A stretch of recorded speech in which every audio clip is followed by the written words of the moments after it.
E aí, galera, tudo bem com vocês? Vamos aqui para a nossa primeira aula do nosso curso de Cálculo 2, tá certo? E a gente inicia com o conteúdo de superfícies, especificamente tratando sobre cilindros. E o que vem a ser um cilindro? Aqui são duas imagens que retratam um cilindro, cada uma delas um cilindro. A gente está mais acostumado com esse tipo de cilindro aqui, mas um cilindro nada mais é do que um conjunto de retas que é paralelo a uma reta dada. Então perceba que esse conjunto de retas que aqui está, ele é paralelo à reta y, ao eixo y aqui. Todas elas são paralelas ao eixo y. Da mesma forma que esse conjunto de retas que aqui está, é paralelo a essa reta aqui do eixo x, tá bom? É paralelo ao eixo x. Então, o cilindro é uma superfície onde é formada por um conjunto de retas paralelas a uma determinada reta que estão contidas em alguma curva. Sendo assim, como é que a gente faz para fazer o esboço de um cilindro, do desenho de um cilindro? Os cilindros que a gente vai estar tratando normalmente são cilindros em que uma das variáveis não está aparecendo. Isso caracteriza o fato do cilindro ele estar as suas retas sendo paralelas justamente a um dos eixos, ou ao eixo x, ou ao eixo y, ou ao eixo z. Então suponha que é dado para você a superfície, o cilindro z igual a x ao quadrado. E aí você quer desenhar essa superfície aqui. Como é que faz para desenhar essa superfície? Veja só. Z igual a x ao quadrado, se você parar para observar, no plano zx, se aqui for o eixo z e aqui for o eixo x, então no plano zx isso representa uma parábola, né? Como se isso aqui fosse y igual a x ao quadrado, só que aqui não é y, é um z. Então a gente sabe que isso aqui, ó, no plano zx, ele representa, ou xz, tanto faz, ele representa uma parábola. E aí, portanto, na hora que a gente for fazer o esboço dessa parábola no R3, é uma parábola que vai ficar se movimentando e, portanto, vai se formar uma superfície como essa daqui, ó. Veja só. Eu tenho aqui o meu R3, então está aqui o eixo Z, está aqui o eixo Y e está aqui o eixo X. E a gente sabe que no plano aqui, ó, no plano XZ, tá certo? Nesse plano aqui existe uma parábola como essa que eu desenhei aqui, ó. Essa parábola tá aqui, ó. A gente tá olhando para o plano XZ. Aqui é a vista dela de frente, né? E aqui no plano no R3 fica dessa forma. Só que essa parábola ela se movimenta no eixo X. Então a gente tem aqui, ó, mais ou menos aqui nesse cantinho, ó, uma outra parábola, no eixo Y, perdão, ela vai ficar se movimentando no eixo Y porque o Y pode ficar variando. Quem está amarrado é o Z com X. Então o Y pode ser qualquer coisa. Então você vai ter uma parábola aqui quando o Y é 0, você vai ter uma parábola quando o Y é 1, quando o Y é 2, quando o Y é 3.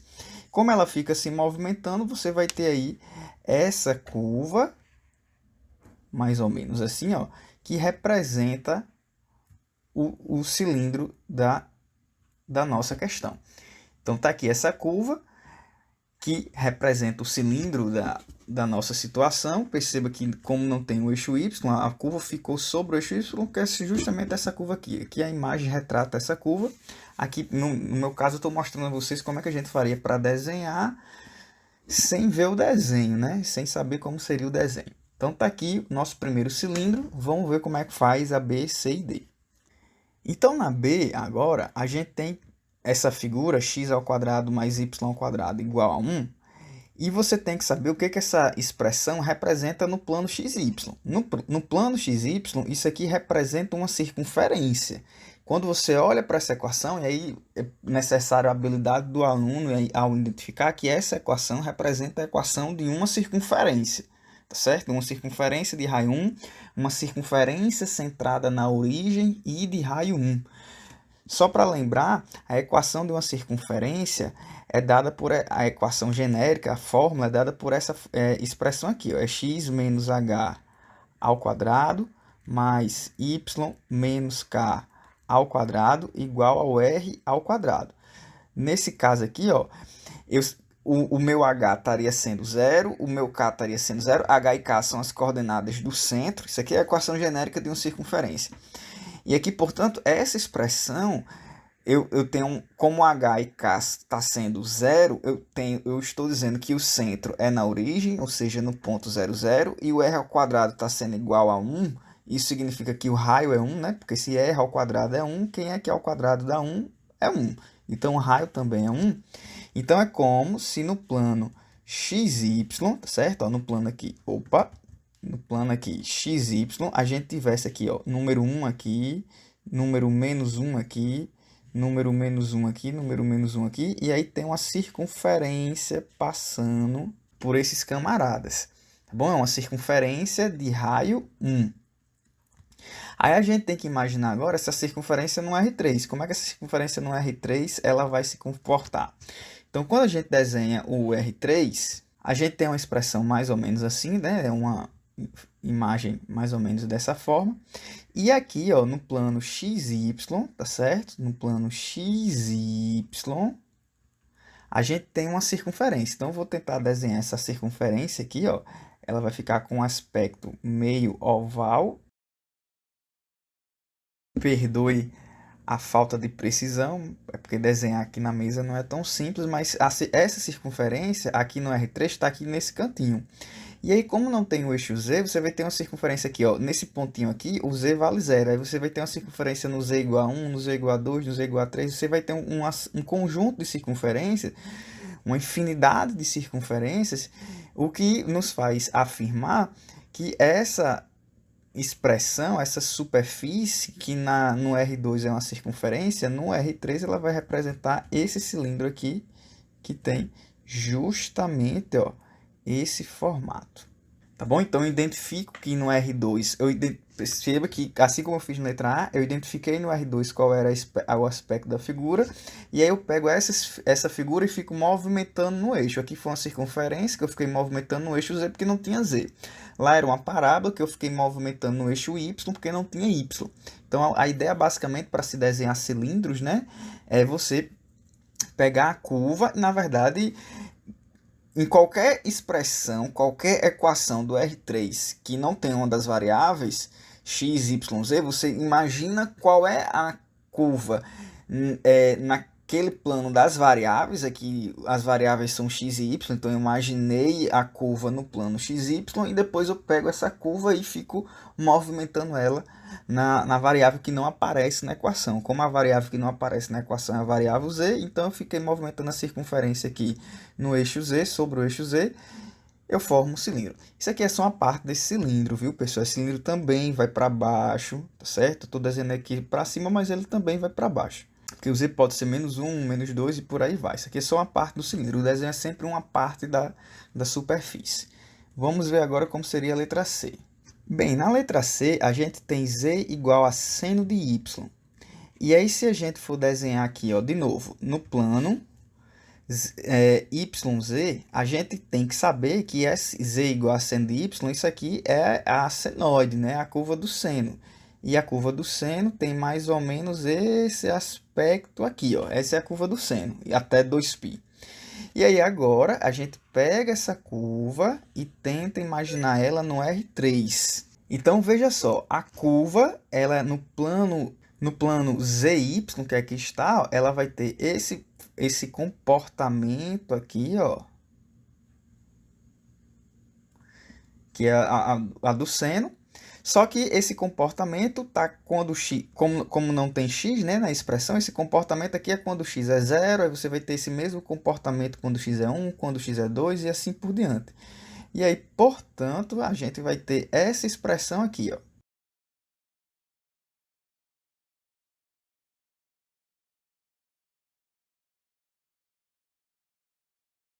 Bem, mais ou menos dessa forma aqui, tá certo? Essa parte aqui deveria ter ficado um pouco mais curvada. Deixa eu ver se eu consigo melhorar esse desenho. E aí seria algo mais ou menos dessa forma, tá bom? Tá aqui a curva, é como se fosse... Só que essa curva ela continua subindo e descendo, subindo e descendo. Isso aqui é só uma parte dela, tá certo? Porque até eu fiz até 2π, mas essa curva aqui, essa superfície, aliás, ela continua subindo e descendo como se fosse uma espécie de um tobogã, tá bom? E aí está o cilindro z igual a seno de y. Vamos agora para esse último aqui, que é z menos e elevado a x igual a zero. Então, veja só, z menos e elevado a x igual a zero é a mesma coisa que z igual a e elevado a x. Isso aí a gente tem uma função exponencial, e aí, ó, no plano x, z, tá certo? Porque as variáveis aqui são x e z. É importante que você saiba que isso aqui, como é uma função exponencial cuja base é maior do que 1, o gráfico de toda função exponencial desse estilo aqui, cuja base é maior do que 1, é um gráfico dessa forma aqui, ó. É um gráfico que, à medida que o x vai aumentando, né, o valor de z também vai aumentando, porque eu vou ter e elevado a 1, aí vai vir e elevado a 2, que é maior, aí vai vir e elevado a 3, que é maior. Então, isso aqui vai aumentando. E à medida que eu vou diminuindo o valor de x, eu vou tendo valores cada vez menores para o z, tá certo? Então, essa é a ideia. Aqui ele está cortando no número 1, porque quando x é 0, esse pontinho aqui, ó, esse pontinho aqui o x é 0 e o y é 1. Então, quando o x é 0, eu vou ter e elevado a 0, que é 1. Então, ele corta aqui no número 1, tá bom? Bem, está aqui o gráfico no plano XZ. Como é que é esse gráfico no plano R3, tá certo? No R3, como é que vai funcionar? E aí eu vou desenhar aqui, ó.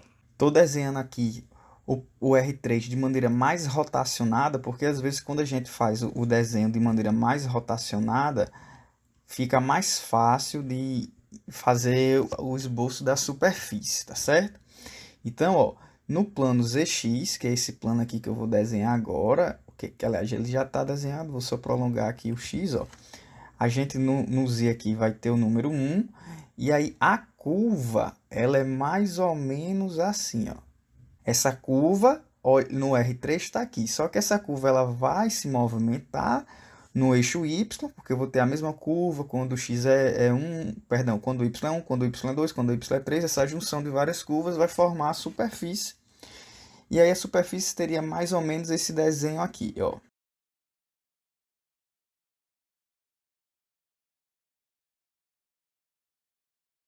Mais ou menos esse desenho, o desenho está um pouco feioso, mas é uma espécie de tapete, digamos assim, tá bom? Uma espécie de tobogã, sei lá.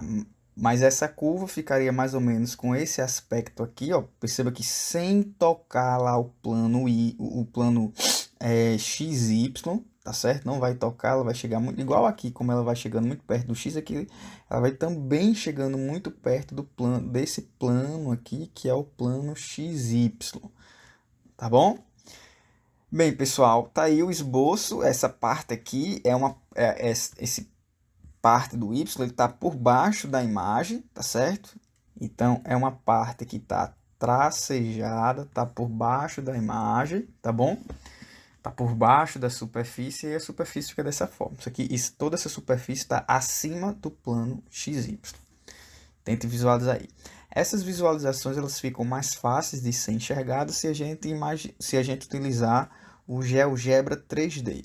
Então, se lá no GeoGebra 3D eu escrever z igual a x ao quadrado, ou escrever x ao quadrado mais y ao quadrado igual a 1, e colocar, aqui no caso eu deveria colocar a variação do y variando de tanto a tanto para o programa escrever a curva, aqui da mesma forma, aqui da mesma forma e aqui da mesma forma, tá certo? Então, quando a gente escreve essas equações no programa, aí o programa vai dar as superfícies e aí fica mais fácil de ver a superfície e entender melhor como é o formato delas.